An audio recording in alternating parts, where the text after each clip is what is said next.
Shut up and sit down.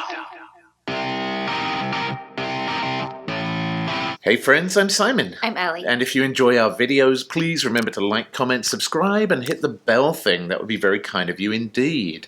And it has been a minute since Amazon told us they were making a Lord of the Rings series. Between us, I actually worked there at the time, and there was a whole floor of the building that you weren't allowed to go on that was like top secret, contained something to do with Lord of the Rings, and I never got to sneak around and see it. I don't work there anymore. I have no vested interest in it. But I do have a really strong interest in a new Lord of the Rings series. It sounds amazing. And it's not quite a replacement for the Lord of the Rings series that we all knew and love in the movies. It's kind of a prequel that goes back hundreds, maybe, I don't know, even thousands of years before that. Not based on a specific book, but based on the massive volume of stuff that J.R.R. Tolkien wrote that were supposed to be historical facts about the Lord of the Rings universe. So as you can tell, I'm excited. We're going to go ahead and check out the trailer right now. It's just like a 1-minute thing that they dropped during the Super Bowl. If you want to see what we think about it, then stick around until the end. But for now, Let's go. Haven't you ever wondered what else is out there? There's wonders in this world beyond our wandering. oh my goodness. I can feel it.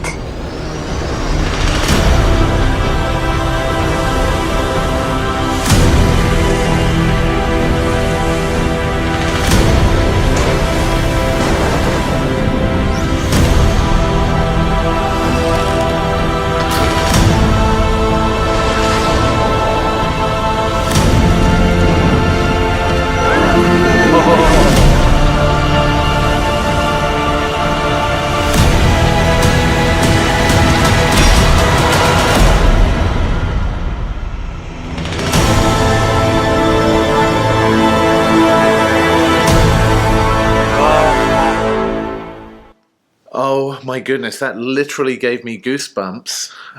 Jeez, what did you take away from the teasiest of teaser trailers? I have to confess that I really wasn't looking forward to this, and then I read the premise of it and when it was set, and I was looking forward to it even less, because I felt like, how are you going to connect to it if it doesn't, if we're not going to be seeing any of the characters that we've been kind of growing up with from the movies previously.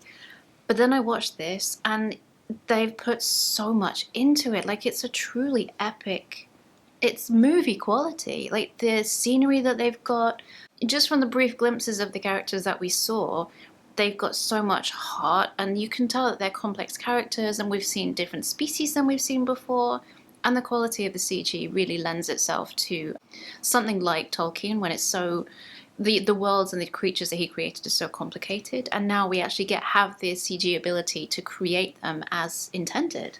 Yeah, and you know, from the opening moment in that trailer, where it's like a giant archway thing, it just reminded me, one of my favorite things about the Peter Jackson Lord of the Ring movies is the sets. Like, they would literally build Hobbiton, they would literally build Helm's Deep, or bits of it, not an entire castle, clearly. But yeah, you know, the efforts they went to create these physical sets. And I don't think you can beat that. Like, I think when you look at movies like Aquaman towards the end, we were talking about the other day, you get just too much CGI, the eye gets kind of tired, everything starts to look kind of fake. But if you build enough physical stuff, and we've seen this in movies like Rogue One as well, in the Star Wars universe, physical props really count. And I think seeing here, it feels like it has a good blend of physical versus CG. I'm not sure. I guess we'll see when we see more of it. To your point, though, there is one character who is returning for this series. I was looking at some kind of first look stuff the other day, and Galadriel from Lord of the Rings, like the queen of the elves, is like a younger version in this TV show. But whereas she was living in kind of finery, in this, she's some kind of like a water elf or something, like literally seems to be living in the ocean. So there may be a familiar face, maybe more as well. I mean, I guess elves were supposed to live for centuries, but may not be the character that you knew in the Peter Jackson movies hundreds of years later, quite rightly.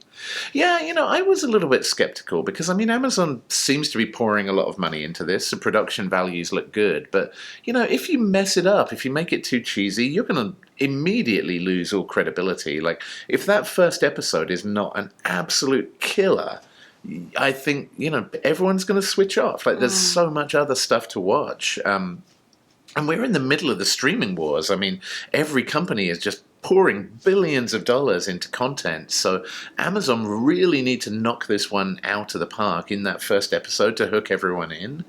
But I gotta say, I feel really, really optimistic about it right now. I mean, from what we're seeing in this teaser, it looks awesome.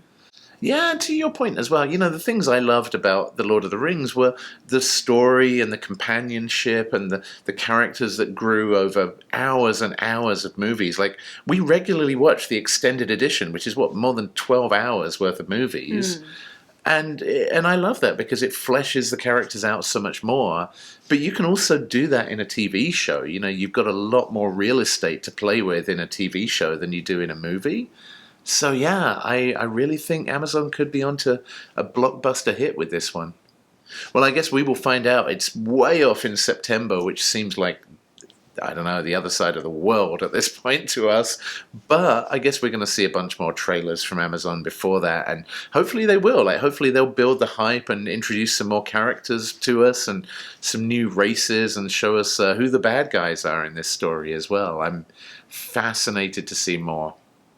Hey, well, thank you everyone who clued us in to the fact that this tiny teaser, this teasiest of teasers, was coming our way. But as you can see, I mean, we're pretty excited. And we hope that you guys have enjoyed our video. If you have, then we'll see you very, very soon, because we do this a lot, on the next Nerd Safari. Peace out, nerds.